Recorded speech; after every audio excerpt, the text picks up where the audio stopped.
All right, what is the best location for food truck businesses?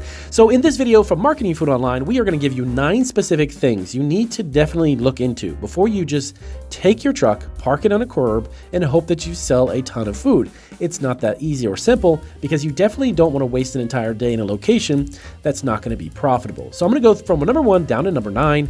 We're going to dive into those 9 right now.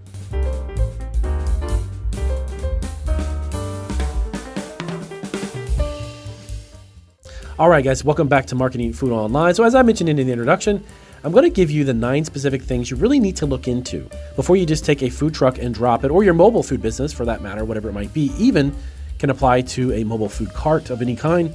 But you can't just necessarily go to a location, drop a truck or a mobile cart there and expect to start making money. You really need to do a little bit of research in order for you to make it profitable. But once you find that location, it's definitely going to be a place where people will expect you to be. So definitely hit the subscribe button if this is your first video here at Marketing Food Online. We are all about food entrepreneurship. We have over 1,000 videos in 50 countries watching our amazing content. And it's up to you, the subscriber, to definitely hit the subscribe button in order for you to get notified of all of our great new videos every week. Let's dive right into it. So number 1, understanding the local food truck scene. So the first step in kind of pinpointing the best locations for your food truck is basically how to choose that spot. You got to understand the terrain. Now, understand what I'm about to say.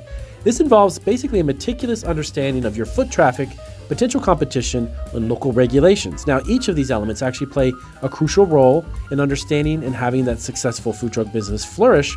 So a location bustling with foot traffic during lunch hours may seem like an ideal spot, but if it's saturated with other competitors or heavily restricted by other local ordinances, that spot may not necessarily yield a lot of profitability.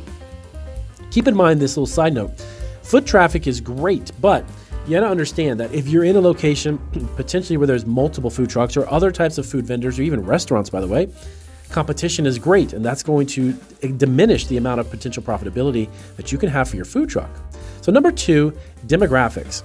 You wanna know who is your customer. This is really big. And a lot of food truck owners don't actually give it when they first launch. They don't give this a lot of thought. They just wanna basically get hooked up to a local eatery or a local brew pub, local area where there's a lot of traffic. But you need to understand your demographics. Demographics dictates desires. You have to understand a food truck specializing in like gourmet artisanal sandwiches might find a more appreciative audience in a business district teeming with professionals looking for a quick bite during their lunchtime. Now, conversely, a truck offering more kind of whimsical comfort food might thrive near a college campus where students seek kind of like an individual lunch by themselves while they're studying or they want to take it back to their dorm room. So the key is to basically align your culinary food that you're offering with the palate of preferences for the local people, okay? So understand that your food really does dictate kind of where you're gonna go, because it doesn't necessarily mean you'll be successful in a certain location based upon the menu offerings that you have. Number 3, foot traffic is everything. Now, as I mentioned before, foot traffic is great, but foot traffic is, of course, the lifeblood of a food truck business. Now, however, not all food traffic is created equal. Now, the goal is to actually identify the areas that only have a high volume of pedestrians, but also consistent with your target demographic. Now, events like, farmers markets, of course, festivals or outdoor concerts are gold mines for food trucks due to the convergence of a lot of different people who are potentially very hungry. So those are places that are fantastic, but you don't get those every single day in the middle of the week. Traditionally, those are on weekends, okay? So you want to be open to different locations that kind of culminate and bring together those same aspects. Because festivals and farmers markets and different concerts are normally like Friday, Saturday, and Sunday type events, so you're not going to get those throughout the week. Traffic is everything. So you want to definitely look at the pedestrians in the area. A lot of times downtown city areas, touristy areas, those are great places for food trucks, okay? Heavily foot traffic. Number 4, competition's role in your food truck business. Now, this is something that's really important. Location is great. Okay, you understand your permits, licenses, you got a great menu, but competition, okay? A thorough examination of a competitive landscape is very important. Being the lone food truck in an area might signal an untapped potential of a location that others actually found to be unviable. So you may actually find a location where others, based on your menu, may be more profitable, okay? On the flip side, a high concentration of food trucks might actually indicate a saturated market, okay? But that also validates the location's viability. Striking a balance is key, and basically finding those spots where your food truck adds value to existing culinary offerings is actually a beneficial thing. So the other flip side to this is basically this. Here's the tip. You may have an area where there's a lot of food trucks already there. That's not necessarily a bad thing either. because they may not be offering your specific type of menu.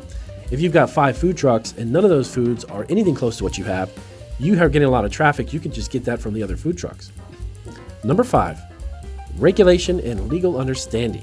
Now, before falling head over heels for that location, a romance with local regulations is a must, if you will, no pun intended. But municipalities have a labyrinth of laws governing food trucks. So from permits required to park in certain locations to, of course, restrictions and operating hours. So a dream location can quickly turn into a bureaucratic nightmare if you have to have so many regulations depending on where you're going to be.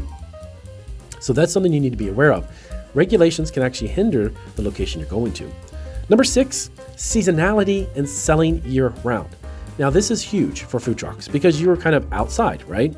And year-round, in the wintertime, business might kind of drag up a little bit and dry up. So seasonality significant influences the best locations, even for food trucks, okay? So how to choose your spot. Now, a beachfront may be a bustling time during the summer months, but desolate during the wintertime, right? And conversely, locations near corporate offices might see a dip of foot traffic during holiday seasons, for instance, right? So that may not be a great location to be year-round. So sensibility kind of dictates that one should adapt to these seasonal shifts, and perhaps having a different location in a variety of places will help you get through the entire year. Number 7, social media's role in your food truck. We have to face it, of course, we all live in a digital age, so the importance of social media and scouting locations cannot be overstated. Engaging with your audience on platforms like Twitter or Instagram or even Facebook can actually provide invaluable insights into where your followers might be. Moreover, social media can actually be a powerful tool to announce your location, entice followers and local businesses and people who are in your area. Number 8, collaborations with local business. Now, when you talk about your food truck location, collaborating with existing local businesses and events can actually unlock locations that were previously inaccessible or unknown. So partnering with like breweries, wineries, retail stores, they can actually create a symbiotic relationship where both parties benefit from you being there for them and they being there for you, okay?